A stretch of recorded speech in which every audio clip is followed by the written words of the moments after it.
Knowledge corner YouTube চ্যানেলে সবাইকে স্বাগত জানাই। আজ আমি আলোচনা করব দ্বাদশ শ্রেণীর থার্ড সেমিস্টারের রাজবাহনম চরিতম নামক যে গদ্যাংশটি রয়েছে সেই গদ্যাংশটি নিয়ে, অর্থাৎ সেই রাজবাহনম চরিতম গদ্যাংশের কবি পরিচয়, মূল গ্রন্থ ও সম্পূর্ণ বিষয়বস্তু আজ আমি আলোচনা করব। আজকের এই আলোচনা দেখলে তোমরা প্রত্যেকেই রাজবাহনম চরিতম এই পদ্যাংশটি সম্পূর্ণভাবে বুঝতে পারবে। তাই আলোচনাটা প্রথম থেকে শেষ পর্যন্ত মন দিয়ে শুনবে, কারণ তোমাদের এই পাঠ্যাংশটা দণ্ডী রচিত, আর আমরা জানি দণ্ডী পদলালিত্যের জন্য বিখ্যাত। অর্থাৎ তার যে শব্দচয়ন অনেক কষ্টকর, অর্থাৎ শব্দগুলো খুবই কষ্টকর। সেই শব্দগুলো সঠিক অর্থ না উপলব্ধি করতে পারলে তোমরা মূল যে আলোচনা সেটা বুঝতে পারবে না। তাই আজকের আলোচনাটা মন দিয়ে শুনবে, তবেই সম্পূর্ণ বিষয়বস্তু তোমরা বুঝতে পারবে। তো আজকের আলোচনাটা শুরু করছি রাজবাহনম চরিতম। তো রচয়িতাকে প্রথমেই দেওয়া আছে কি রচয়িতা, কারণ আমরা যখন একটা গ্রন্থ পড়বো সেই গ্রন্থটার রচনাকার কে, সেই রচনাকার আমাদের জানা প্রয়োজন। তাই বলছে রচয়িতাকে, না রচয়িতা কবি দণ্ডী। মূল গ্রন্থ কি, অর্থাৎ মূল গ্রন্থের নাম কি? মূল গ্রন্থ দশকুমার চরিতম। উৎস কি, কোথা থেকে নেওয়া হয়েছে? না, উৎস দশকুমার চরিতম নামক গদ্য কাব্যের মূল ভাগের প্রথম উচ্ছ্বাস থেকে নেওয়া হয়েছে। এই মূল ভাগের প্রথম উচ্ছ্বাস কি সেটা পরবর্তী আলোচনায় আমি বলছি। তাহলে আমি রাজবাহনম চরিতম প্রথমে জানলাম রচয়িতা। রচয়িতা কে? তাহলে কবি দণ্ডী। মূল গ্রন্থ দশকুমার চরিতম, অর্থাৎ উৎস কি? উৎস দশকুমার চরিতম। কিন্তু দশকুমার চরিতমের কোথা থেকে নেওয়া হয়েছে? না, দশকুমার চরিতম নামক গদ্য কাব্যের মূল ভাগ, সেই মূল ভাগে 8টি উচ্ছ্বাস ছিল, সেই 8টি উচ্ছ্বাসের মধ্যে প্রথম উচ্ছ্বাস থেকে নেওয়া হয়েছে। এরপর আছে কবি পরিচয়। কবি পরিচয় কি? না কবিকে, না কবি জানলাম কে? দণ্ডী। বলছে সংস্কৃত গদ্য কাব্যের ইতিহাসে দণ্ডী ছিলেন এক উল্লেখযোগ্য কবি। সংস্কৃত গদ্য কাব্যের ইতিহাসে দণ্ডী ছিলেন একজন উল্লেখযোগ্য কবি। কৌশিক গোত্রীয় ব্রাহ্মণ বংশে তার জন্ম কৌশিক গোত্রীয় ব্রাহ্মণ বংশে। পিতার নাম কি? পিতার নাম বীরদত্ত এবং মাতার নাম গৌরী দেবী। পিতার নাম ছিল বীরদত্ত এবং মাতার নাম গৌরী দেবী। কবির পিতামহ অর্থাৎ দাদু, পিতামহের নাম হলো মনোরথ, এবং পপ পিতামহ অর্থাৎ পিতামহের যে পিতা, অর্থাৎ দাদুর যে পিতা, সেই পপ পিতামহ হলো কে? দামোদর। দামোদর বলতে কাকে বোঝানো হচ্ছে? ভারবী। সংস্কৃত সাহিত্যে আরেকজন উল্লেখযোগ্য কবি হচ্ছে ভারবী। সেই ভারবী হচ্ছে কার পপ পিতামহ? না কবি দণ্ডীর পপ পিতামহ। কবি বাসস্থান কোথায়? না বাসস্থান কাঞ্চি। পূর্ব বাসস্থান কোথায় ছিল? আনন্দপুর। তাহলে কি জানলাম? না দণ্ডী, কবি দণ্ডী কৌশিক গোত্রীয় ব্রাহ্মণ, পিতার নাম বীরদত্ত, মাতার নাম গৌরী দেবী, পিতামহ হলেন মনোরথ এবং কবির পপ পিতামহ দামোদর ও ভারবী। কবি কাঞ্চির বাসস্থান ছিল। অল্প বয়সে কবি পিতামাতা মারা যাওয়ায় তিনি সুত ও সরস্বতী নামক এক দম্পতির কাছে পালিত হয়। সপ্তম শতকের শেষ ভাগ থেকে অষ্টম শতকের প্রথমার্ধ পর্যন্ত কবি বর্তমান ছিল। কে? না কবি দণ্ডী। তাহলে কি জানলাম কবি দণ্ডী সম্পর্কে? তাহলে দণ্ডী সম্পর্কে, কবি পরিচয় সম্পর্কে কি জানলাম? না দণ্ডী আমাদের পাঠ্যাংশ রাজবাহন চরিতম, সেই রাজবাহন চরিতমের রচয়িতা। সেই রাজবাহন চরিতমের যে উৎস দশকুমার চরিত, সেই দশকুমার চরিতেরও রচয়িতাকে কবি দণ্ডী। সেই দণ্ডী একজন ব্রাহ্মণ ছিল, কৌশিক গোত্রীয় ব্রাহ্মণ। তার পিতার নাম বীরদত্ত, মাতার নাম গৌরী দেবী, পিতামহ মনোরথ, পপ পিতামহ ভারবী বা দামোদর। বাসস্থান ছিল কোথায়? কাঞ্চি। আর পূর্ব বাসস্থান ছিল গুজরাটের আনন্দপুর। অল্প বয়সে কবি পিতামাতা মারা যাওয়ায় তিনি সুত এবং সরস্বতী নামক এক দম্পতির নিকট পালিত হন। সপ্তম শতকের শেষ ভাগ থেকে অষ্টম শতকের প্রথমার্ধের কোনো একটা সময় কবি দণ্ডী আবির্ভূত হয়েছিলেন। এই দণ্ডীর বিশেষ খ্যাতি ছিল তার পদলালিত্য। তাই বলা হয় দণ্ডীর পদলালিত্যম। তার পদলালিত্যের জন্যই দণ্ডী বিখ্যাত হয়ে আছে। রচনা বলি, কবি দণ্ডী 3টি গ্রন্থ রচনা করেন। কি কি? দশকুমার চরিত, কাব্যাদর্শ এবং অবন্তী সুন্দরী কথা। কবি দণ্ডী 3টি গ্রন্থ রচনা করেন, দশকুমার চরিত, কাব্যাদর্শ এবং অবন্তী সুন্দরী কথা। তারপর আসছে কি? কাব্য সাহিত্য। কারণ এটি একটি গদ্য সাহিত্য, কিন্তু এই গদ্য সাহিত্য কোথা থেকে এলো সেটা সংক্ষেপে একটু জেনে নিচ্ছি। সংক্ষেপে কি না, আমরা জানি সংস্কৃত কাব্যকে দুভাগে ভাগ করা যায়। আমি তোমাদের যে আলোচনা করেছিলাম নাটকটা দুর্বাসস ও অভিশাপ, সেই দুর্বাসস ও অভিশাপ নাট্যাংশের আলোচনার সময় আমি তোমাদের সংস্কৃত সাহিত্য সম্পর্কে বলে দিয়েছিলাম। তো আমি সেরকম ভাবে আর বিস্তারিত না বলে সংক্ষেপে বলে দিচ্ছি। সংস্কৃত সাহিত্যকে দুভাগে ভাগ করা যায়, এক দৃশ্যকাব্য এবং সব্যকাব্য। সেই দৃশ্যকাব্য যেটা মঞ্চে উপস্থাপিত করা হয় তাকে বলে দৃশ্যকাব্য, আর সব্যকাব্য যে কাব্য কেবল গ্রহণযোগ্য তাকে বলা হয় সব্যকাব্য। সেই সব্যকাব্যের তিনটি ধারা রয়েছে, কি কি? গদ্য, পদ্য এবং মিশ্র। এই মিশ্র কাব্যকে অনেকে আবার চম্পু কাব্য বলে। সেই গদ্য কাব্যের আবার দুটো ভাগ রয়েছে, কি কি না, গদ্য কাব্যের দুটো ভাগ রয়েছে, কথা ও আখ্যায়িকা। এই কথা ও আখ্যায়িকা গদ্য কাব্যের এই দুটো ভাগের মধ্যে আমাদের যে পাঠ্যাংশটা, আমাদের পাঠ্যাংশটা আখ্যায়িকা শ্রেণীর রচনা, অর্থাৎ দণ্ডির দশকুমার চরিত আখ্যায়িকা শ্রেণীর রচনা। তাহলে কি জানলাম আমি সংক্ষেপে বলে দিচ্ছি আবার, যাতে তোমরা শুনেও মনে রাখতে পারো। তাহলে কবি পরিচয় সম্পর্কে জানলাম, রাজবাহন চরিতম, রচয়িতা দণ্ডী, মূল গ্রন্থের নাম দশকুমার চরিত। দশকুমার চরিতের পূর্ব পীঠিকার মূল ভাগের প্রথম উচ্ছ্বাস থেকে নেওয়া হয়েছে। মূল ভাগের প্রথম উচ্ছ্বাস থেকে নেওয়া হয়েছে, মূল ভাগে 8টি উচ্ছ্বাস, তার প্রথম উচ্ছ্বাস থেকে নেওয়া হয়েছে। কবি দণ্ডী ছিল একজন ব্রাহ্মণ, পিতার নাম বীরদত্ত, মাতা গৌরী দেবী, পিতামহ ভারবী বা দামোদর, পিতামহ মনোরথ। সপ্তম থেকে অষ্টম শতাব্দীর মধ্যবর্তী কোন একটা সময়ে কবি আবির্ভাব হয়। অল্প বয়সে পিতা মাতা মারা যাওয়ায় কবি শ্রুত এবং সরস্বতী নামক এক দম্পতির নিকট পালিত হয়। তিনি মাত্র 3টি গ্রন্থ রচনা করেন, দশকুমার চরিত, কাব্যাদর্শ এবং অবন্তী সুন্দরী কথা। এই দশকুমার চরিত নামক গদ্যকাব্যটি আখ্যায়িকা শ্রেণীর গদ্যকাব্য। অর্থাৎ সংস্কৃত সাহিত্যে কাব্যকে দুভাগে ভাগ করা যায়, দৃশ্যকাব্য, সব্যকাব্য। সব্যকাব্যের 3টি ধারা রয়েছে, গদ্যকাব্য, পদ্যকাব্য এবং মিশ্র কাব্য। সেই গদ্যকাব্য, যে কাব্য গদ্যে লেখা হয় তাকে বলা হয় গদ্যকাব্য। এই গদ্যকাব্যের দুটো ভাগ রয়েছে, কথা এবং আখ্যায়িকা। এই কথা এবং আখ্যায়িকার মধ্যে আমাদের যে পাঠ্যাংশ দশকুমার চরিতের অংশ রাজবাহন চরিতম, সেই রাজবাহন চরিতম আখ্যায়িকা শ্রেণীর রচনা। তো এবার দেখে নিচ্ছি দশকুমার চরিত এক নজরে। এই একটা ছক দেখলেই তোমরা বুঝতে পেরে যাবে দশকুমার চরিতের মধ্যে কি রয়েছে। এই একটা ছকেই, এই ডায়াগ্রামে আমি তোমাদের সম্পূর্ণ দশকুমার চরিত্রটা তুলে ধরার চেষ্টা করছি। নামকরণ কি না, 10 জন কুমারের অভিজ্ঞতার গল্প এই কাব্যে বর্ণিত, তাই এর নাম দশকুমার চরিত। 10 জন কুমার, এই কুমারের কাহিনী রয়েছে, অভিজ্ঞতার কাহিনী। তারা বিভিন্ন দেশে ঘুরতে বেরিয়েছিল, তাদের সেই অভিজ্ঞতার কাহিনী এই গল্পে রয়েছে, এই কাব্যে রয়েছে। সেই কাব্যে রয়েছে বলে তার নাম দশকুমার চরিত। শ্রেণী, কোন শ্রেণীর রচনা? আমি এখনই বললাম আখ্যায়িকা শ্রেণী গদ্যকাব্য। উৎস কোথা থেকে নেওয়া হয়েছে না, গুণাঢ্যের বৃহৎ কথা অবলম্বনে রচিত এই দশকুমার চরিত। দশকুমার চরিত গ্রন্থটি 3টি ভাগে বিভক্ত, পূর্ব পীঠিকা, মূল ভাগ এবং উত্তর পীঠিকা। এই পূর্ব পীঠিকায় আছে 5টি উচ্ছ্বাস, মূল ভাগে আছে 8টি উচ্ছ্বাস এবং উত্তর পীঠিকায় আছে 1টি উচ্ছ্বাস। কাব্যের নায়ক রাজবাহন, আমাদের পাঠ্যাংশের নায়ক রাজবাহন। কাব্যের নায়িকা অবন্তী সুন্দরী, আমাদের পাঠ্যাংশ রাজবাহন চরিতম এর নায়িকাও অবন্তী সুন্দরী। রাজবাহনের পিতার নাম ছিল রাজহংস ও বসুমতী। প্রতিনায়ককে, যেটাকে খলনায়ক বলছে, সেই প্রতিনায়ক বা খলনায়ককে মালবরাজ মানসার। সময়কাল, কোন সময় এই দশকুমার চরিত গদ্যকাব্যটি লেখা হয় না, 7ম শতক।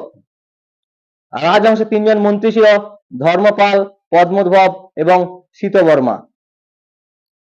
দশকুমার, আমরা যে দশকুমারের কথা বললাম, যে 10 জন কুমারের কাহিনী রয়েছে, সেই দশকুমার কে কে না, রাজবাহন, উপহার বর্মা, মিত্রগুপ্ত, মন্ত্রগুপ্ত, অর্থপাল, প্রমতি, সোমদত্ত, পুষ্পোদ্ভব ও বিশ্রুত। আরো কিছু রয়েছে বৈশিষ্ট্য, যে এই যে দশকুমার চরিত গ্রন্থটা, এই গ্রন্থটা সমগ্র গ্রন্থটা দণ্ডী প্রণীত নয়। মূল গ্রন্থে 8 জন কুমারের কাহিনী বর্ণিত ছিল, অর্থাৎ দণ্ডির রচনায় কেবল 8 জন কুমারের কাহিনী বর্ণিত ছিল। গ্রন্থের সূচনা এবং শেষ অংশটি অন্য ব্যক্তির রচনা। আমরা জানলাম যে কি না, দশকুমার চরিত্রের তাহলে 3টে ভাগ, পূর্ব পীঠিকা, মূল ভাগ এবং উত্তর পীঠিকা। এই পূর্ব পীঠিকায় 5টি উচ্ছ্বাস রয়েছে, তাদের নাম আমি তোমাদের দিয়ে দিয়েছি। মূল ভাগে 8টি উচ্ছ্বাস রয়েছে, 8টি উচ্ছ্বাসের নামও দেওয়া আছে। এই 8টি উচ্ছ্বাসের মধ্যে প্রথম উচ্ছ্বাস রাজবাহন চরিতম আমাদের পাঠ্যাংশ। দশকুমার চরিত, সেই দশকুমার চরিতের বিষয়বস্তু কি রয়েছে না, যে মূল গ্রন্থ দশকুমার চরিত তার বিষয়বস্তু কি রয়েছে আমি সংক্ষেপে একটু জেনে নিচ্ছি। যে দশক কুমার চরিত্রের মূল কাহিনী মূলত কাল্পনিক। মালবরাজ মানসারের সঙ্গে যুদ্ধে পরাজিত হয়ে মগধরাজ রাজহংস বনে আশ্রয় গ্রহণ করেন। সেখানে তার এক পুত্র জন্মায়, তার নাম রাজবাহন। অমাত্যগণ ও মিত্র প্রহার বর্মার মোট 9টি পুত্র জন্মায়। তারা একসঙ্গে বিদ্যালাভ করে এবং ঋষি ব্রাহ্মদেবের পরামর্শে নিজেদের ভাগ্য অন্বেষণে দেশ ভ্রমণে বেরিয়ে পড়েন। পথে রাত্রি যাপনের সময় রাজকুমার ব্রাহ্মণ বেশি কিরাত মাতঙ্গকে সাহায্য করে অন্যত্র চলে যায়। ফলে অন্যান্য কুমারগণ বিভিন্ন দিকে ছড়িয়ে পড়ে। ফিরে এসে রাজবাহন বন্ধুদের নাচ দেখতে পেয়ে অবন্তী নগরে প্রবেশ করে। সেই অবন্তী নগরে প্রবেশ করার পরের ঘটনা আমাদের পাঠ্যাংশের অন্তর্গত। সেখানে পুষ্পধরের সঙ্গে সাক্ষাৎ হয়, সেখানে রাজকুমারী অবন্তী সুন্দরীর সঙ্গে প্রণয় ও বিবাহ হয়। এখানে বলে রাখি, এই বিবাহ হয়েছিল গান্ধর্ব রীতিতে বিবাহ। আমরা যে দুর্বাসা অভিশাপ নাট্যাংশটা পড়লাম, সেখানেও গান্ধর্ব বিবাহের কথা বলা হয়েছে, এখানেও গান্ধর্ব রীতিতে বিবাহ। ঘটনাচক্র কি? তার ঘটনাচক্রে তারা সবাই একত্রে মিলিত হয়, অর্থাৎ 10 জন কুমার একত্রে মিলিত হয় এবং তারা তাদের নিজ অভিজ্ঞতার কথা ব্যক্ত করে। এই 10 জন কুমারের অভিজ্ঞতার গল্প এই দশকুমার চরিত। তাহলে প্রত্যেকে মূল যে আমাদের আলোচনা রাজবাহন চরিতম, তার আগে যে আমাদের প্রয়োজনীয় যে অংশগুলো, সেগুলো প্রত্যেকে বুঝতে পেরেছো? তাহলে প্রত্যেকে মূল গ্রন্থের নাম জানলো। মূল গ্রন্থের নাম কি জানা হলো? না দশকুমার চরিত। রচয়িতা কে? দণ্ডী। দশকুমার চরিত্রের কোনখান থেকে নেওয়া হয়েছে আমাদের পাঠ্যাংশ? না মূল ভাগের 8টি উচ্ছ্বাসের মধ্যে প্রথম উচ্ছ্বাস থেকে আমাদের পাঠ্যাংশটি নেওয়া হয়েছে। দশকুমার চরিত্রের কাহিনীও আমি তোমাদের সংক্ষেপে বলে দিলাম। 10 জন কুমারের অভিজ্ঞতার কথা বলা হয়েছে এই দশকুমার চরিত্রে। এটি একটি আখ্যায়িকা শ্রেণীর গদ্যকাব্য। এরপর আসছি দশকুমার চরিত। এই দশকুমার চরিত আমাদের যে পাঠ্যাংশটা রয়েছে রাজবাহন চরিত, সেই রাজবাহন চরিত পাঠ্যাংশ বিষয়বস্তু আলোচনার পূর্বে তোমাদের এই চার্টটা একবার দেখে নেওয়া প্রয়োজন। এই চার্টটা যদি তোমরা দেখো তাহলে অনেকটাই বুঝতে পেরে যাবে আমাদের পাঠ্যাংশে কি বলতে চাইছে। আমি চার্টটার সঙ্গে সঙ্গে তোমাদের কিছু কাহিনীও বলে দিচ্ছি। দেখো এখানে কি বলছে না মগধরাজ কে? রাজহংস। তার স্ত্রীর নাম কি? বসুমতী। পুত্রের নাম রাজবাহন। মগধরাজ রাজহংস, তার স্ত্রীর নাম মগধরাজ রাজহংস, তার স্ত্রীর নাম বসুমতী, তার পুত্রের নাম রাজবাহন। একজন কুমার। 10 জন কুমারের মধ্যে একজন। মগধরাজের প্রতিবেশী রাজ্য বা কাছের রাজ্য, বন্ধু রাজ্য মিথিলা রাজ, অর্থাৎ মগধরাজ রাজহংসের বন্ধুকে প্রহার বর্মা। তার 2 জন পুত্র অপহার বর্মা, উপহার বর্মা। তাহলে আরো 2 জন রাজকুমার হলো, তাহলে 2 নম্বর এবং 3 নম্বর, এই 3 জন রাজকুমার হলো। তারপরে রয়েছে রাজহংসের মন্ত্রী। রাজহংসের মন্ত্রী ছিল ধর্মপাল, শীতবর্মা, পদ্মোদ্ভব। ধর্মপালের 3 জন ছেলে সুমন্ত্র, সুমিত্র, কামপাল। শীতবর্মা 2 জন ছেলে সুমতি, সত্যবর্মা। আর পদ্মোদ্ভবের 2 জন ছেলে রত্নোদ্ভব, সুশ্রুত। এদের আবার প্রত্যেকে একজন করে ছেলে। কি বলছে না সুমন্ত্রের ছেলে মিত্রগুপ্ত, সুমিত্রের ছেলে মন্ত্রগুপ্ত, কামপালের ছেলে অর্থপাল, সুমতির ছেলে প্রমতি, সত্যবর্মার ছেলে সোমদত্ত, রত্নোদ্ভবের ছেলে পুষ্পোদ্ভব, সুশ্রুতের ছেলে বিশ্রুত। এই যে বাকি 7 জন, উপরে আমরা দেখলাম 3 জন রাজকুমার, বাকি এই যে মন্ত্রীপুত্ররা রয়েছে অর্থাৎ বাকি 7 জন রাজকুমার, এই 7 জনকে নিয়ে মোট 10 জন রাজকুমার। আমি তোমাদের নিচে উল্লেখ করে দিয়েছি যে এই কালারে যেগুলো দেওয়া আছে এগুলো সবগুলোই রাজকুমার। এই কালারে যা সব 10 জন কুমার। এই হলো 10 জন কুমার। বাকি নামগুলো তোমাদের প্রয়োজনীয় নয়। এই 10 জন কুমারের নাম তোমাদের না জেনে রাখলেও হবে, জানার সুবিধার্থে বলে দিয়েছি। এখানে তোমাদের মনে রাখতে হবে এই নামটা পুষ্পোদ্ভব, কারণ আমাদের পাঠ্যাংশে এর কাহিনী রয়েছে এই পুষ্পোদ্ভব।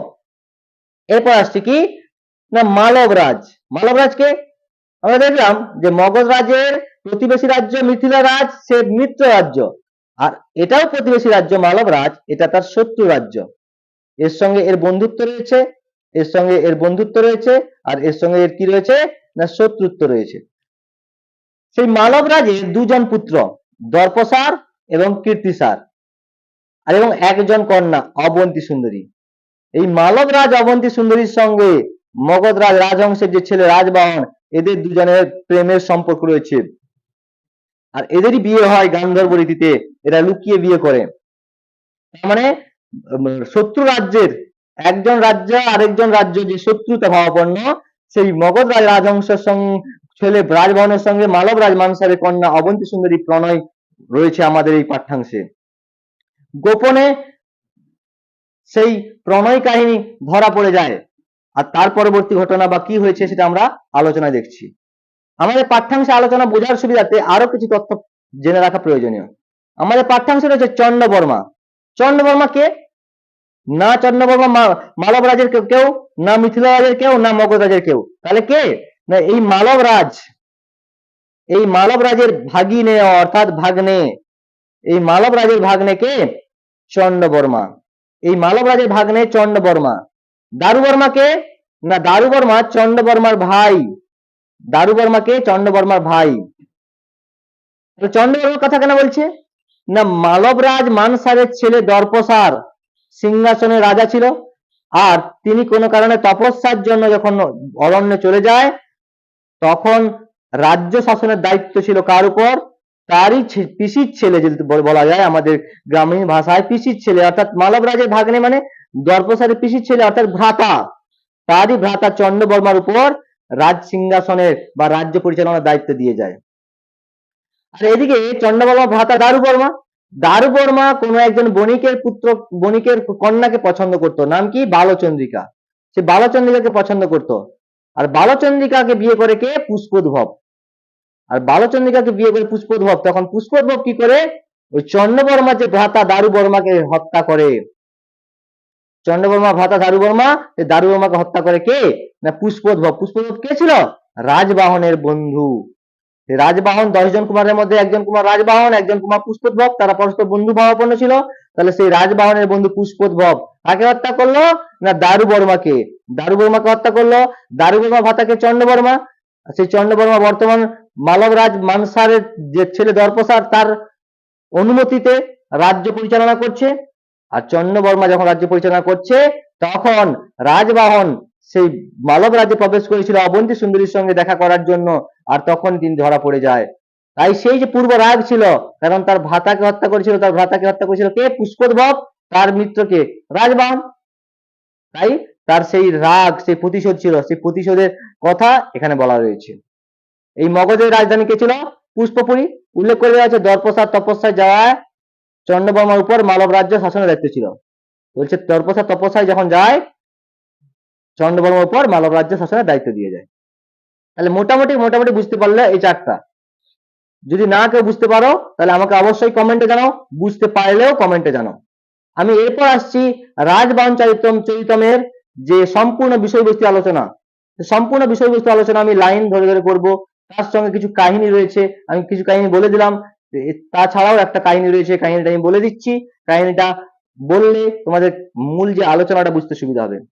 এই রাজবাহন পূর্ব জন্মের নাম ছিল তার শাম্ব, আর অবন্তী সুন্দরী যার পূর্ব জন্মের নাম ছিল যজ্ঞবতী। এই শাম্ব এবং যজ্ঞবতী দুজনের প্রতি পত্নী ছিল, স্বামী স্ত্রী ছিল। শাম্ব আর যজ্ঞবতী একদিন বেরিয়েছে ভ্রমণে। তারা এক সরোবরে একটা হাঁসকে দেখতে পেল, একটা রাজহাঁস চোখ বুজে নিদ্রামগ্ন ঘুমাচ্ছে।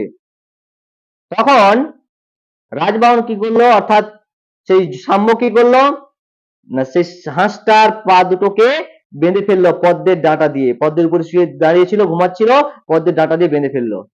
তখন সেই হাঁসটা বলছে, ওহে রাজকুমার, তুমি কামনা বশবর্তী হয়ে তুমি আবেগ বশত আমার ধ্যান ভঙ্গ করলে, অর্থাৎ আমি একজন ব্রহ্মচারী, আমি এই পদ্মের মাঝখানে বসে ধ্যান করছিলাম, তুমি আমার ধ্যান ভঙ্গ করলে, তাই তোমাকেও অভিশাপ ভোগ করতে হবে। তুমি তোমার স্ত্রীর মনোরঞ্জনের জন্য যেহেতু এই কাজটা করলে, তাই তোমার স্ত্রীর থেকে বিচ্ছেদ ভোগ করতে হবে। কতদিনের জন্য? 2 মাসের জন্য তোমাকে বিচ্ছেদ ভোগ করতে হবে। তখন রাজকুমার অর্থাৎ শাম্ব বলে যে তার ভুল হয়ে গেছে, কিভাবে প্রায়শ্চিত্ত করা যাবে? বলছে আমার অভিশাপ অবশ্যই ফলবে, কিন্তু কিভাবে মুক্তি ঘটবে? না মুক্তি ঘটবে যদি তুমি কি না, তোমার অভিশাপ অবশ্যই ফলবে, কিন্তু মুক্তির উপায় কি? না মুক্তির উপায় হচ্ছে এটাই যে তোমাকে অভিশাপ ভোগ করতে হবে। এই অভিশাপ তোমাকে 2 মাস কাল যাবৎ ভোগ করতে হবে। কি বললো? না ওই ব্রহ্মচারী বলল, যেহেতু তুমি 2 দণ্ডক্ষণ আমার পা বেঁধে রেখেছিলে, তাই 2 মাস তোমাকে এই স্ত্রীর বিরহ ব্যথা ভোগ করতে হবে। তারপর কি হবে? তোমার এই কাহিনী, তোমার এই ঘটনা বা তোমার এই যে বিরহ যে ব্যথা এখন ভোগ করতে হবে না, ভোগ করতে হবে কখন? না ভোগ করতে হবে পূর্ব জন্মে, মানে পরবর্তী যে জন্মে, সেই পরবর্তী জন্মে এই যজ্ঞবতী তোমার স্ত্রী হবে, সেই যজ্ঞবতী অবন্তী সুন্দরী, এই যজ্ঞবতী তোমার স্ত্রী হবে, আর তুমি হবে রাজবাহন। অর্থাৎ তোমাদের দুজনেরই এই পূর্ব জন্মের কথা মনে থাকবে, আর তোমাদের দুজনকেই এই অভিশাপ ভোগ করতে হবে। এই ছিল পূর্বজন্মের হংস কাহিনী। তোমাদের পাঠ্যাংশ হংস কাহিনী রয়েছে, এটা ছিল পূর্বজন্মের হংস কাহিনী। আমি টেক্সট আলোচনার সময় আবার বলে দেবো। দেখো, রাজবাহন চরিতম যে মূল পাঠ, তোমাদের যে টেক্সট বইয়ে মূল পাঠটা রয়েছে, সেই মূল পাঠটায় অনেক বড় বড় শব্দ রয়েছে। সেই শব্দগুলোকে আমি ভেঙে রাজবাহন চরিতম যাতে তোমাদের সহজে পড়ার জন্য আমি ভেঙে সন্ধি বিচ্ছেদ করে তোমাদের টেক্সটটা রেডি করেছি। তোমাদের যদি এই টেক্সটটা কারো প্রয়োজন হয় তো অবশ্যই আমাকে হোয়াটসঅ্যাপ করবে। আমার যে হোয়াটসঅ্যাপ গ্রুপ রয়েছে, পেমেন্ট গ্রুপ, সেই গ্রুপে তোমরা অ্যাড হয়ে যাও, তাহলে সমস্ত নোট তোমরা সেই গ্রুপ থেকে পেয়ে যাবে। তারপর রয়েছে কি না বাংলা অনুবাদ, অর্থাৎ রাজবাহন চরিতমের সম্পূর্ণ বিষয়বস্তু আমি তোমাদের বলছি। রাজবাহনের কাছ থেকে চতুর্দশ ভুবন বৃত্তান্ত শুনে রমণীর শ্রেষ্ঠা অর্থাৎ অবন্তী সুন্দরী বিস্ময়ে উৎফুল্ল চোখে মৃদু হেসে এই কথা বললেন। রাজবাহনের কাছ থেকে, অর্থাৎ রাজবাহন এবং অবন্তী সুন্দরী তারা দুজন কক্ষে আছে, আর সেই রাজবাহনের কাছ থেকে শুনছে কাহিনী। কে কাহিনী শুনছে? না অবন্তী সুন্দরী। কিসের কাহিনী? না চতুর্দশ ভুবন। ভুবন আমরা জানি ত্রিভুবন জানতাম, স্বর্গ মর্ত পাতাল, কিন্তু এখন জানবো চতুর্দশ ভুবন, 14টা ভুবন। কি কি 14টা ভুবন? আমরা জানি ঊর্ধ্বলোক এবং অধোলোক, সেই ঊর্ধ্বলোকে 7টি রয়েছে ভুবন, আর অধোলোকে 7টি, এই নিয়ে মোট 14টি ভুবন। এই 14টি ভুবন কি কি আমি বলে দিচ্ছি। যে ঊর্ধ্বলোক রয়েছে ভূ, ভব, স, মহ, জন, তপ, সত্য, এবং অধোলোকে রয়েছে 7টি, অতল, বিতল, সুতল, তলাতল, মহাতল, রসাতল, পাতাল, এই 14টা ভুবন। সেই চতুর্দশ ভুবনের বৃত্তান্ত শুনলো কে? শুনলো না রমণীর শ্রেষ্ঠা অর্থাৎ অবন্তী সুন্দরী। কার কাছ থেকে? রাজবাহনের কাছ থেকে শুনে বিস্ময়ে উৎফুল্ল চোখে, অর্থাৎ বিস্ময়ে আনন্দিত উৎফুল্ল চোখে মৃদু হেসে এই কথা বললেন, হে প্রিয়তম, তোমার কৃপায় অর্থাৎ তোমার অনুগ্রহে আজ আমার কর্ণেন্দ্রিয় বা শ্রবণেন্দ্রিয় সার্থক হলো। আমরা শুনি কান দিয়ে, আর যেহেতু চতুর্দশ ভুবনের কাহিনী শুনেছে, চতুর্দশ ভুবনের কাহিনী শুনে বলছে আজ আমার কর্ণেন্দ্রিয় সার্থক হলো এই চতুর্দশ ভুবনের কাহিনী শুনে। আজ তোমার দ্বারা আমার মনের অজ্ঞান রূপ অন্ধকার বিনাশকারী জ্ঞানের প্রদীপ প্রদত্ত হলো। আমরা জানি অন্ধকার বিনাশ করে কে? প্রদীপের আলো, আর অজ্ঞান বিনাশ করে জ্ঞানের আলো। বলছে আজ তোমার দ্বারা, তুমি এই যে চতুর্দশ ভুবনের কাহিনী বললে, এই কাহিনী আমার অজ্ঞাত ছিল, অজানা ছিল, আজ তোমার দ্বারা তাই কি হয়েছে না আমার মনের যে অজ্ঞান রূপ অন্ধকার সেটা বিনাশ করে জ্ঞানের প্রদীপ প্রদত্ত হলো। এখন তোমার চরণ কমল পরিচর্যার বা সেবার ফল পরিণত হলো। অর্থাৎ অবন্তী সুন্দরী রাজবাহনের চরণ সেবা করছিল, ওই যে তোমার চরণ সেবার ফল আমি পেলাম, এই কাহিনী, সেই কাহিনী হলো তার ফল পেলাম। কিন্তু কোন উপকারের দ্বারা তোমার প্রত্যুপকার সাধন করব? আমরা জানি উপকারের প্রত্যুপকার করতে চাই, কিন্তু বলছে কোন উপকারের দ্বারা আমি তোমার প্রত্যুপকার করব? কারণ কি না আমার সম্বন্ধে তোমাকে কোনো কিছুই অদেয় নেই, অর্থাৎ আমার সম্বন্ধে তুমি সমস্ত কিছুই জানো, তোমার সমস্ত কিছুই জানা আছে, তাই কোনো কিছু অদেয় নেই। তাই কোন উপকারের দ্বারা তোমার প্রত্যুপকার আমি সাধন করব? তবে বলছে এরকম বলতে বলতে প্রবল অনুরাগে মোহিত হয়ে নয়ন উদ্ভাসিত বা বিস্ফারিত করে প্রিয়তমের বুকে শুয়ে পড়লো। কে শুয়ে পড়লো? না অবন্তী সুন্দরী কার বুকে শুয়ে পড়লো? না রাজবাহনের বুকে শুয়ে পড়লো।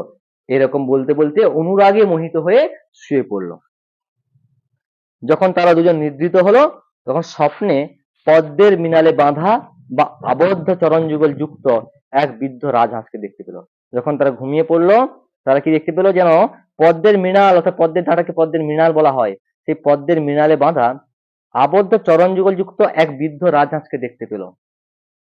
উভয় জেগে উঠলো, উভয় স্বপ্ন জেগে উঠলো, উভয়কেই জেগে উঠলো। এখানে বলে রাখি কোন রাজহাঁসকে দেখতে পেলো স্বপ্নে? ওই যে পূর্বজন্মের সেই রাজহাঁসের কাহিনী তারা বলেছিলাম আমি একটু আগে, সেই রাজহাঁসের কাহিনী, সেই রাজহাঁসকে তার বৃদ্ধ অবস্থা, বৃদ্ধ রাজহাঁসকে যেন পায়ে বাঁধা পদ্মের মৃণাল দিয়ে বাঁধা অবস্থা দেখতে পেল। উভয়ে জেগে উঠলেন, জেগে উঠে দেখতে পেল কি রাজহাঁসের পা বাঁধা নেই, পা বাঁধা কার? রাজকুমার অর্থাৎ রাজবাহনের। তারপর সেই রাজকুমারের চরণ যুগল রৌপ্য শৃঙ্খলে আবদ্ধ, অর্থাৎ রাজকুমারের চরণ যুগল রূপোর শৃঙ্খলে আবদ্ধ রয়েছে, বাঁধা রয়েছে। যেন চাঁদ রাজকুমারের পা দুখানি পদ্ম ভেবে নিজের কিরণরূপ রজ্জু দ্বারা বেঁধে ফেলেছেন। চাঁদ কি করছে? রাজকুমারের পা দুখানিকে পদ্ম ভাবছে, আর পদ্ম ভেবে তার কিরণের রজ্জু দ্বারা, তার কিরণরূপ রজ্জু দ্বারা যেন বেঁধে ফেলেছেন। যখন ঘুম থেকে উঠে দুজনে জেগে উঠে দেখতে পেল, তখন যে রাজকুমার অর্থাৎ রাজবাহনের পা বদ্ধ রয়েছে রূপোর শৃঙ্খলে, উপলব্ধি করে অর্থাৎ দেখা মাত্রই এটা কি হলো এরকম বলে অত্যন্ত ভয় পেয়ে রাজকন্যা উচ্চস্বরে কাঁদতে লাগলো। রাজকন্যা অবন্তী সুন্দরী উচ্চস্বরে কাঁদতে লাগলো।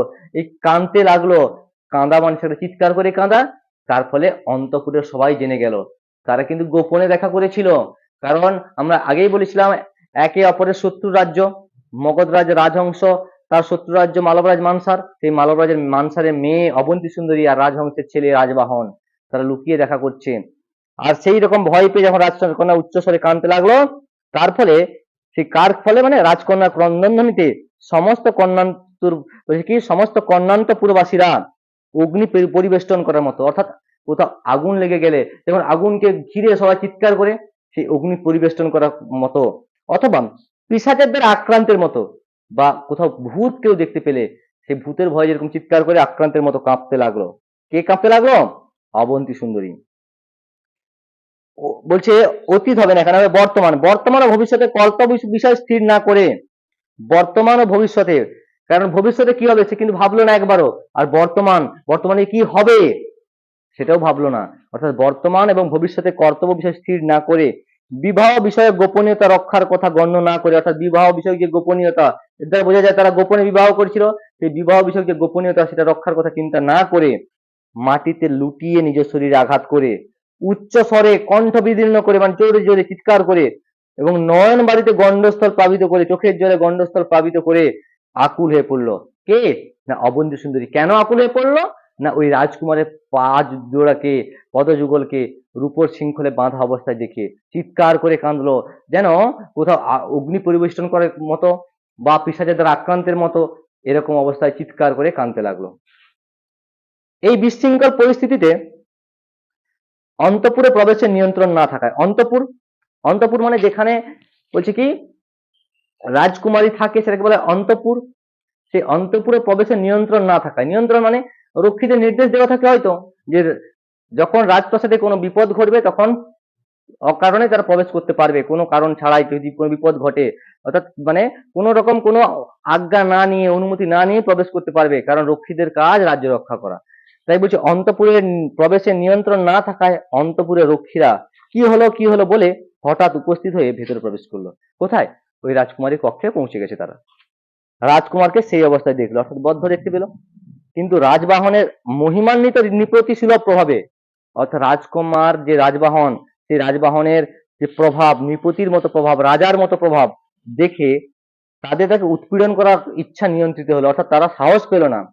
তাকে যে উৎপীড়ন করবে, মানে মারধর হয়তো করতে পারে, সেই রকম সাহসটা তারা পেল না। তারা তৎক্ষণাৎ কি করলো না সেই ঘটনা চন্দ্রবর্মার নিকট নিবেদন করলো। চন্দ্রবর্মা কে? না সেই বলছে কি দর্পসারের অনুপস্থিতিতে চন্দ্রবর্মা বর্তমানে মালবের রাজা, সেই চন্দ্রবর্মার নিকট নিবেদন করলো। সেই চন্দ্রবর্মা ক্রুদ্ধ হয়ে উপস্থিত হয়ে অগ্নিময় দৃষ্টি দ্বারা দগ্ধ করতে করতে রাজবাহনকে দেখে চিনতে পারলো। রাজবাহনকে দেখে চন্দ্রবর্মা চিনতে পারলো, এ কি? এই তো সে কে? না এই সে যে আমার ভ্রাতা দারুবর্মা যাকে হত্যা করেছিল, দারুবর্মাকে যাকে হত্যা করেছিল, দারুবর্মাকে কে? না পুষ্পোদ্ভব। পুষ্পোদ্ভবের মিত্র তো এ। কার জন্য হত্যা করেছিল পুষ্পোদ্ভব? বালচন্দ্রিকার জন্য। বলছে সেই পাপিষ্ঠ বালচন্দ্রিকার স্বামী দারুবর্মা বিত্ত বৈভবে, সরি, পাপিষ্ঠ বালচন্দ্রিকার স্বামী পুষ্পোদ্ভব, সেই পুষ্পোদ্ভবের বিত্ত বৈভবে গর্বিত হয়ে সেই রাজবাহন যাকে সহযোগিতা করেছিল পুষ্পোদ্ভবকে, আর সেই পুষ্পোদ্ভব মেরে ফেলো কাকে? না চন্দ্রবর্মার ভ্রাতা দারুবর্মাকে। বলছে এই কি? এই তো সে আমার কনিষ্ঠের অর্থাৎ কনিষ্ঠ ভ্রাতা দারুবর্মার মৃত্যুর কারণ স্বরূপ কি? না পাপিষ্ঠ বালচন্দ্রিকাকে উজ্জয়িনী নগরে এক বণিকের রূপবতী কন্যা, সেই বালচন্দ্রিকার স্বামীর বিত্ত বৈভবে গর্বিত সেই বিদেশি বণিক পুত্র পুষ্পোদ্ভবের মিত্র। তাহলে এ কে? এ কি? এই তো সে কে? না এ হচ্ছে সে কে, না আমার কনিষ্ঠ ভ্রাতা। সেই কনিষ্ঠ ভ্রাতাকে হত্যা করেছিল কে, না পুষ্পোদ্ভব। কার জন্য? বালচন্দ্রিকার জন্য। আর তার বন্ধুকে, না রাজবাহন। বলছে এই সে যে আমার ভ্রাতার মৃত্যুর কারণ। পুষ্পোদ্ভব, সেই পুষ্পোদ্ভবের বন্ধু মিত্র। আর কার জন্য পুষ্পোদ্ভব হত্যা করেছিল? বালচন্দ্রিকার জন্য তার ভ্রাতা দারুবর্মাকে হত্যা করেছিল। বলছি এই তো সে পুষ্পোদ্ভবের মিত্র। রূপের অহংকারে আত্মহারা কে? রূপের অহংকারে আত্মহারা রাজবাহন। কলা বিদ্যায় অহংকারী মূর্খ পুরবাসীগণ যার বহু প্রকার প্রতারণার কৌশলে বশীভূত হয়ে তার উপর মিথ্যা দেবত্ব আরোপিত করেছে। পুরবাসীগণ তার দ্বারা প্রতারিত হয়েছে, তাই তাকে দেবতা ভাবছে। কপট ধর্মে আবৃত্ত, গোপনে পাপাচারী, চঞ্চল এবং ব্রাহ্মণ বলে পরিচিত। সে ব্রাহ্মণ পরিচয় দিয়ে এখানে এই অন্তপুরে প্রবেশ করেছে। এই অবন্তী সুন্দরীর কাছে উপস্থিত হয়েছে ব্রাহ্মণ পরিচয় দিয়ে। তার মানে সে মিথ্যাচারী, সে পাপাচারী, সে কপট। এদিকে বলছে, অবন্তী সুন্দরীকে বলছে আমাদের মতো পুরুষ সিংহকে অবমাননা করে সে এই পাপিষ্ঠা অবন্তী সুন্দরী কি রূপে রাজবাহনের প্রতি আসক্ত হলো। বলছে আমাদের মতো সুন্দর সুন্দর পুরুষ রয়েছে, তাদেরকে অবজ্ঞা করে কিভাবে এই রাজবাহনের প্রতি আসক্ত হলো। এখানে দেখো চন্দ্রবর্মা কে হবে? অবন্তী সুন্দরী। অবন্তী সুন্দরী ভাই হবে। তাহলে সে বলছে, তার মানে তার কতটা নীচ মানসিকতা, কতটা সে খারাপ মানুষ ছিল, এই উক্তি দ্বারা তাকে বোঝা যায় যে আমার মতো পুরুষ সিংহকে অবমান করে আমাদের মতো মানুষদের অবজ্ঞা করে কিভাবে রাজবনের প্রতি আসক্ত হলো এই অবন্তী সুন্দরী। তাই অবন্তী সুন্দরীকে পাপিষ্ঠা বলছে। এই দুশ্চরিত্রা কুলভ্রষ্টা অবন্তী সুন্দরী আজ স্বামীকে শুলে আরোপিত হতে দেখুক। কাকে? স্বামীকে, অর্থাৎ রাজবাহনকে শুলে আরোপিত হতে দেখুক, অর্থাৎ মৃত্যু মুখে পড়তে দেখুক। এইরূপে ভৎসনা করতে করতে ভীষণ ভ্রুকুটিতে কপাল বিকৃত করে কৃষ্ণবর্ণ লোহদণ্ডের ন্যায় কঠিন বাহুযুগল দ্বারা যমের মতো, অর্থাৎ যম যেরকম আমাদের মৃত্যুর দেবতা, সে যমের মতো রাজপুত্রে কি করলো? পদ্ম ও চক্র শোভিত করকমল ধারণ করে সবাইকে আকর্ষণ করলো। অর্থাৎ তার পা ধরে আকর্ষণ টানতে লাগলো কে? চন্দ্রবর্মা। চন্দ্রবর্মাকে কেন বলছে? তার বাহুগুলো কেমন? না কৃষ্ণবর্ণ লোহদণ্ডের ন্যায় কঠিন। সেই লোহদণ্ডের ন্যায় কঠিন বাহু যুগল দ্বারা পদ্ম ও চক্র শোভিত রাজবাহনে করকমল ধরে আকর্ষণ করতে লাগলো, অর্থাৎ ধরে টানতে লাগলো। কিন্তু স্বভাবত ধীর প্রকৃতির সকল প্রকার পুরুষের উত্তম আধার কে? রাজবাহন। সেই বিপদকে দৈবাগত এবং সহিষ্ণুত দ্বারাই প্রতিকার সম্ভব। অর্থাৎ দৈবাগত, অর্থাৎ দেবতার ইচ্ছায় এই বিপদ, কারণ সে পূর্বজন্মের কথা তাদের মনে রয়েছে। সেই মুনির অভিশাপ ছিল যে তোমাদের পূর্বজন্মের কথা মনে থাকবে, মনে রয়েছে, তাই বললো এটা দৈবাগত এবং সহিষ্ণুতা দ্বারাই এই প্রতিকার সম্ভব। এমন চিন্তা করে প্রিয়তমা অবন্তী সুন্দরীকে বললেন, হে হংসগামিনী, পূর্বজন্মে সেই হংস বৃত্তান্ত স্মরণ করো, অর্থাৎ সেই হংস কাহিনী, সেই রাজহংসের কাহিনী স্মরণ করো। হে বালিকে 2 মাস কাল যাবৎ এই বিরহ ব্যথা সহ্য করো। কারণ অভিশাপ দিয়েছিল 2 মাস বিরহ ব্যথা সহ্য করতে হবে, তাই বলছে 2 মাস কাল বিরহ ব্যথা সহ্য করো। এইরূপ বলে প্রাণ বিসর্জনে উদ্যত প্রাণ সমা পত্নীকে আশ্বস্ত করে তিনি শত্রুর বশ্যতা স্বীকার করলেন। অর্থাৎ চন্দ্রবর্মার বশ্যতা স্বীকার করলো কে? রাজবাহন। এই হচ্ছে আমাদের পাঠ্যাংশ রাজবাহন চরিতম। তো সম্পূর্ণ বিষয়বস্তু আমি তোমাদের আলোচনা করে দিলাম। পরবর্তী দিন থেকে আমি তোমাদের টেক্সট আলোচনা করব, অর্থাৎ রাজবাহন চরিতম 2 দিন টেক্সট আলোচনা করব। 2টো টেক্সট আলোচনা করে তোমাদের টেক্সট আমি শেষ করে দেবো, শব্দার্থ সহ, বাংলা উচ্চারণ, বাংলা অনুবাদ সহ টেক্সট আলোচনা করব এবং সাথে কিছু এমসিকিউ প্রশ্ন উত্তর আলোচনা করব। প্রত্যেকে আজকের এই আলোচনাটা আশা করি বুঝতে পেরেছো। মন দিয়ে প্রথম থেকে শেষ পর্যন্ত আলোচনাটা দেখবে, তবেই বুঝতে পারবে, কোনো স্কিপ করবে না এবং বন্ধুদের মধ্যেও শেয়ার করে দেবে। কারণ যদি না টেক্সট বুঝতে পারো তাহলে প্রশ্ন উত্তর তোমরা দিতে পারবে না। তাই আগে বিষয়বস্তু বোঝা প্রয়োজন। বিষয়বস্তু না বুঝলে তোমরা কখনোই প্রশ্ন উত্তর পারবে না। তাই প্রত্যেকে ভালোভাবে মন দিয়ে ভিডিওটা দেখবে। আর আজকের এই আলোচনাটা ভালো লেগে থাকলে লাইক, কমেন্ট এবং শেয়ার করে দিও।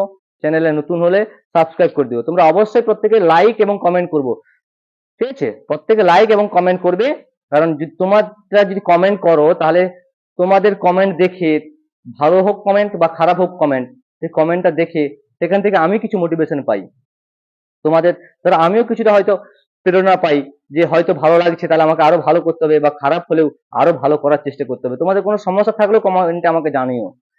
তাই প্রত্যেকে অবশ্যই কমেন্ট করবে।